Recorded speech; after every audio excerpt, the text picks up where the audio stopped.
안녕하세요. 신의 변호TV 신은숙 변호사입니다.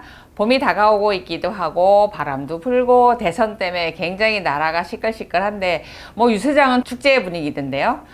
어느 분이 대통령이 되실지 기대가 됩니다. 오늘은 제가 이혼 상담하러 오신 분들이 너무나 반복해서 질문하시는 거에 대해서 확실히 정리를 좀 해보자 해서 영상을 준비를 했습니다. 저는 어찌 보면 이제 하루의 일과가 이혼소송과 함께 지내다 보니까 너무나 당연한 거를, 그리고 많은 정보를 드렸다고 생각해서 아실 것 같은데도 같은 질문들을 반복하고 계십니다. 그 중에서 대표적인 거 몇 가지 골랐습니다. 첫 번째, 소송을 먼저 제기하면 불리하나요? 이런 질문 꼭 많이 하세요. 그렇지 않습니다. 소송은 억울한 사람이 먼저 제기하면 되는 거죠. 근데 아마 인터넷에 이제 이 잘못된 정보를 누군가가 올리고 아마 변호사들이 이거를 아무 생각 없이 퍼날르니까 아마 그런 것 같은데, 이혼소송을 먼저 제기해서 불리한 경우는 딱 한 가지 경우입니다. 양쪽이 서로 극복할 수 있는 정도의 이제 유책사유인데, 특히 이제 결혼한 지 얼마 안 되는 신혼부부들, 이걸 회복하려는 노력을 하지 않은 상태에서 곧바로 소송을 제기해버리는 경우, 이 부분과 관련해서 이제 판결문에 서로 극복할 수 있는 갈등임에도 이를 해결하기 위한 노력을 하지 않은 채 소송을 제기해서 갈등을 더 부추겼다, 요런 표현이 들어가면서 이제 불리하게 작용을 합니다. 그렇다라고 해서 이혼이 안 되거나 그런 건 아닙니다. 그래서 크게 영향을 미치지 않지만 이런 문구가 들어간다는 얘기는 위자료 책임을 질 가능성이 있다라는 부분입니다. 이 한 경우가 불리합니다. 그렇지 않은 경우는 대부분은 이제 판사님들도 인간이시기 때문에 억울한 사람이 먼저 하지 않았겠어? 이런 생각을 하실 수 있죠. 그래서 소송을 누가 먼저 제기하느냐는 중요하지 않습니다고 한 가지 경우를 제외하군요. 그 다음에 이제 많이 받는 질문이 있습니다. 제가요, 3년 전에 친정아버지가 돌아가셔서 저한테 이 상가 주신 거잖아요. 투기재산이잖아요. 이런 거. 그 다음에 또 상담으로 오셔서 이제 이렇게 몸짓 하시면서 남편 재산은 별로 없고 다 투기재산만 있어요. 그래서 왜 투기재산이에요? 질문하면 결혼 전에 남편이 다 사갖고 온 거예요. 시아버지가 이미 다 사주신 거예요. 이렇게 말씀하시는데, 투기재산과 관련해서 정리합니다. 반드시 명확하게 투기재산이다 아니다 구별할 수 없고 케이스 바이 케이스별로 다릅니다. 두 사람이 이게 취득된 연도가 언젠지, 그 다음에 결혼 연차가 어떻게 되는지, 이후에 그걸 어떻게 관리가 됐는지에 따라서 다 달라서 이거는 변호사나 재판부의 판단을 받아봐야 되는 문제입니다. 그래서 명확히 그럼 투기재산으로 빠지는 게 뭐가 있을까? 올해 내가 이혼소송 제기했는데 올해 시아버님이 돌아가시면 상속받았다, 이런 거 당연히 안 되겠죠. 작년도 안 됩니다. 근데 한 3년 5년 된 거, 요거 이제 따져봐야 되는데, 전체 재산 규모에서 분할할 것이 있는지 없는지, 상대가 얼마를 갖고 있는지에 따라 다릅니다. 하지만 특유재산성이지만 반드시 재산 분할이 되는 것이 있습니다. 남편분이든 아내분이든 결혼할 때 집을 마련해 왔다라고 했을 때 그 집에서 부부가 같이 공동생활을 했다, 이거 대부분 반드시 이제 재산 분할에 해당한다, 계산이 된다, 이렇게 보시면 됩니다. 그래서 투기재산이다 아니다라는 건 케이스 바이 케이스별로 정말 다릅니다. 그래서 일방적으로 나의 기여가 없다라든가 시댁이나 친정에서 받은 거라고 반드시 투기재산이 되지는 않습니다. 다만 투기재산성 재산은 기여도를 나눌 때 5대5 이렇게는 안 되겠죠. 형격끼리 차이가 나게 됩니다. 그래서 기여도에 반영이 되지 반드시 빠지는 것은 아니다. 여기 정리했습니다. 그 다음에 이제 재산 분할과 관련해서 뭐가 있냐면, 퇴직금이나 그죠, 연금 이런 거, 그 다음에 예금, 또 주식을 샀어. 이게 내가 결혼 전에 갖고 있던 거예요. 그래서 그냥 결혼 이후에 그게 쭉 유지가 된 것이지 내 돈이 더 들어가지도 않고 사용하지도 않았어. 이거 투기재산이라고 생각하시는 경우가 많습니다. 근데 보통 예금 같은 경우는 그렇지 않아요.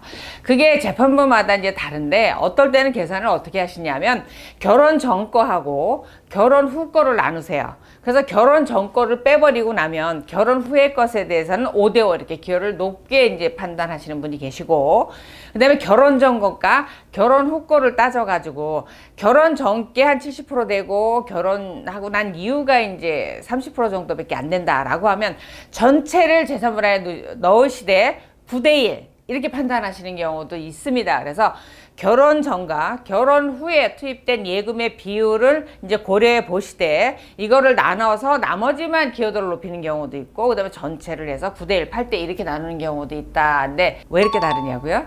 그게 딱 이거다라고 말씀드릴 수가 없는 게 나머지 재산이 어떻게 됐는지, 그 다음에 결혼 전에 예를 들면 아내분이 결혼 전에 예금을 한 5천만 원 갖고 오셨는데 결혼한 이후에는 전업주부로 지내셨어요.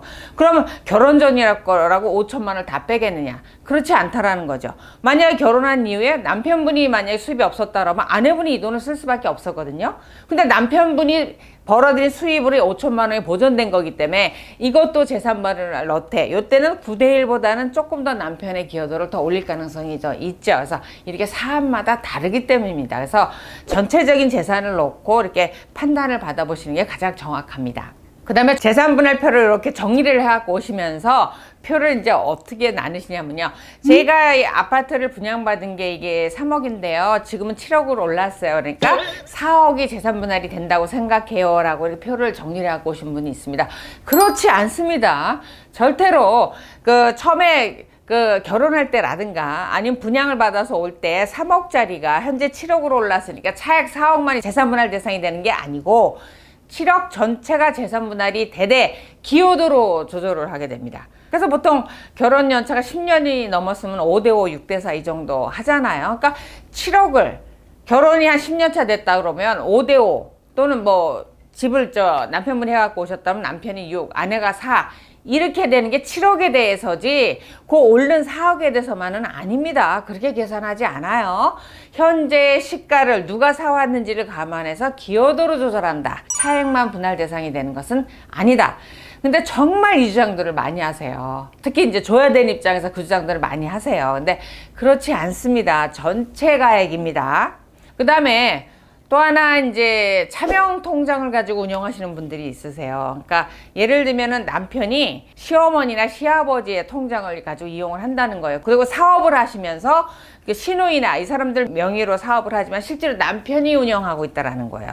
그러니까 소송을 제기해서 이 시누이라든가 시어머니, 시아버지 통장 좀 조회해 주세요. 이러시는 경우가 있는데 원칙적으로 절대로 안 됩니다. 형사사건이 아닌 이상은 민사소송이나 이혼소송에서 아내와 남편 두 당사자의 금융거래 내용만 조회되지 제3자는 원칙적으로 불가능합니다. 다만 예외적인 경우가 있어요. 남편이 통장에 이제 100만 원이 들어왔는데 그게 특정 계좌로 전액 빠져나가요. 들어오는 족족 그렇게 빠져나갑니다. 그 계좌가 딱 드러나 있고 이거 누가 봐도 이건 차명 거래이고 장기간에 이루어진 것 같다라고 했을 때 그 계좌에 한해서만 추가해서 조회를 재판부가 허가를 해주세요. 근데 어느 날 갑자기 시어머니가 1,000만 원 쓰라고 준 돈이 있다라고 해서 또는 남편이 1,000만 원을 시부모님 집공사한테 드렸다고 해서 그걸 차명 계좌라고 조회를 승인해 주지는 않으세요. 그래서 누가 봐도 들어오는 족족 이렇게 수개월, 수년에 걸쳐서 나가서 그 계좌가 의심스럽다. 실제로 사용한 계좌가 따로 있다. 이런 의심이 드러날 때만 허가를 해 주신다. 그래서 부부 외에 다른 사람 금융거래 내역 조회할 수 없다가 원칙입니다. 그 다음에 이제 상담을 오셔서 질문들을 많이 하세요. 부동산 이런 건 명확하니까 숨길 수가 없죠. 조회하면 다 나오니까 이제 법원 행정처나 국토교통 매우 조회를 하면 다 나오게 됩니다. 근데 일단은 예금 같은 경우 기본적으로 1금융권을 다 하고는 있는데 사실은요, 제가 이 통장에 5억 원이 있어요. 이거 지금 빼면 되는 거죠? 안 됩니다. 빼셔도 저희가 기본적으로 소송을 제기하면 3년치를 이제 조회할 수가 있어요. 보통은 조회일로부터 역으로 3년치가 다 조회가 돼서 입금된 거, 출금된 거가 다 이제 조회가 되는데 이게 갑자기 소송을 제기하기 얼마 전, 또 1년 전에 5억 원이 훅 인출해서 사라졌다라고 하면 어디에 썼는지 물어보게 됩니다. 그래서 어디에 썼다라고 이제 사실 인정하지 않으면 소송을 제기하기 전에 바로 임박해서 인출한 돈은 인출하지 않은 걸로 하고 계산을 하게 됩니다. 그래서 사실 압류, 가압류가 걱정이 돼서 인출을 하신다면 모를까. 재산에서 빼고자 소송을 준비하면서 빼는 건 의미가 없다. 예를 들면 정기 예금이라든가 이런 거 해약하면 손해를 많이 볼 것 같다. 보험. 해약하면 손해를 많이 본다. 이런 건 해약을 하지 않으시는 게 좋습니다. 해약해도 의미가 없기 때문이죠. 저기요, 잠깐! 영상 다 보시기 전에 좋아요, 구독 좀 눌러주세요. 그 다음에 가장 이제 이혼소송에서 치열하게 붙는 게 양육권 다툼이죠. 특히 남자분들 같은 경우는 현실적으로 자녀가 어릴 경우, 보통 10세 이하일 경우는 양육권자로 지정받는다는 게 사실상 대단히 어렵다고 보시면 돼요. 아내가 포기하지 않으면. 그러니까 이제 양육권을 지키기 위해서 남편분들이 가끔 무리수를 두시는 경우가 있습니다. 아이를 데려다가 시댁도 아니고 아내분이 알지도 못하는 데 갖다 아이들을 갖다가 딱 연락을 두절시키면서 데려다 놓는 거예요. 그러니까 아내가 자녀들을 찾을 수가 없다는 거죠. 이렇게 해서 시간을 보내면 내가 양육권이 유리해지지 않을까? 이런 생각을 하시는데, 그러면 아내분 쪽에서 어떤 조치를 하게 되면요, 즉각 소송을 제기하죠.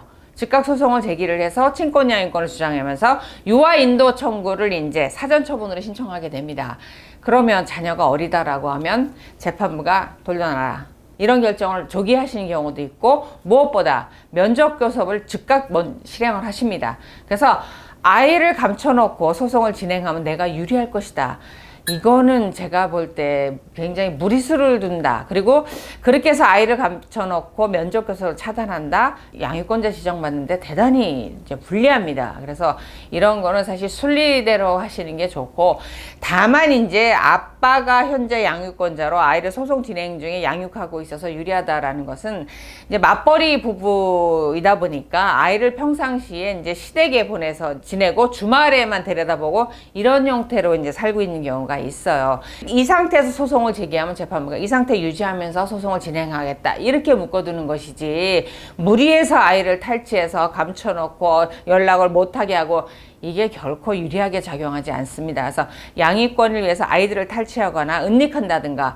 이런 부분 오히려 불리하게 작용한다. 그래서 무리하지 마시기 바랍니다. 그 다음에 저도 이제 개인적으로 싫어하는 게 있는데, 이혼하시겠다고 오면서 아내분이든 남편분이든 제가요, 충격으로 정신과 치료를 받고 있어요. 그래서 몇 번 다녀오셨으니까 지난주에 한 번, 이렇게 말씀하시는 경우가 있어요.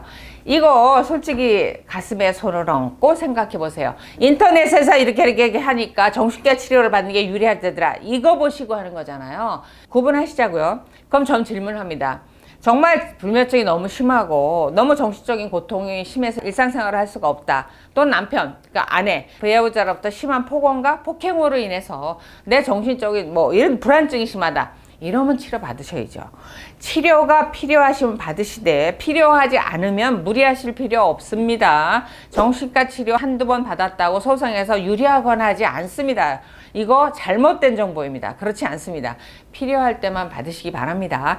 다만 내가 정말 힘들어서 정신과 치료가 필요하다고 할 때 의사한테 분명하게 아내의 외도 때문에 또는 남편의 폭언으로 인해서 제가 너무 힘들어서 왔어요 라는 거를 의사한테 말하고 기록이 되게 하는 게 좋습니다. 그래서 나중에 진료 기록을 떼다 주면 거기에 이렇게 그동안 몇 달, 몇 년째 스트레스 상황이 이렇게 적혀 있는 게 소송에서 유리한 것이지, 소송 앞두고 한두 번 간다고 결코 유리하지 않습니다. 필요할 때만 치료를 받으시기 바랍니다. 그리고 정말 이혼 소송을 진행하겠다고 생각하시면서 변호사를 선임하시기 위해서 이제 몇 군데 다니시면서 이제 오시게 되죠. 그러면 질문하시는 게 꼭 있습니다. 모든 소송의 모든 과정을 신은숙 변호사, 당신이 진행합니까? 이렇게 질문하시는 경우가 있습니다. 그렇지 않습니다. 그렇게 질문하시는 거는 종합병원에 가서 수술을 집도하는 의사한테 원무과 접수까지 나와서 받아라, 이거하고 똑같은 겁니다. 네가 원무과 접수도 받고 검사도 하고 수술도 하고 나중에 치료도 네가 다 해라, 이거랑 똑같은 겁니다. 그렇지 않습니다. 변호사 사무실도 인력이 많아서 업무가 분담이 되어 있는 데가 양질의 서비스가 나오게 되어 있습니다. 변호사가 직접 한다라고 해서 반드시 유리하다? 저는 그렇게 생각하지 않습니다. 저희 변호사들 숫자 잘 몰라요. 금융거래 내역 조회하고 분석하고 이런 거는 그걸 전담하는 직원이 있어야 되는 겁니다. 그 다음에 서면도 담당하는 변호사가 쓰고, 대표 변호사 같은 경우 대부분은 이제 조정 때 또는 증인신문 때 출석하게 되죠. 대표가 상담도 하고 서면도 쓰고 모든 재판을 다 간다? 그럼 그 사무실에 변호사 한 명이라는 거죠. 양질의 서비스가 나올 수가 없습니다. 그래서 변호사를 선임하실 때 변호사가 직접 한다에다 기준을 두지 마시고, 이 업무를 총괄적으로 진행하기 위한 시스템이 되어 있는가, 인력이 어느 정도 있는가, 이런 부분을 보시기 바랍니다. 자, 오늘은 이혼소송과 관련해서 반복되는 질문에 관해서 제가 답을 드렸고요. 이혼소송 관련해서 변호사 선임하시고 진행하시고 증거를 수집하는 데 도움이 되셨으면 합니다. 오늘 영상 도움이 되셨다면 좋아요, 구독하기 눌러주시기 바랍니다.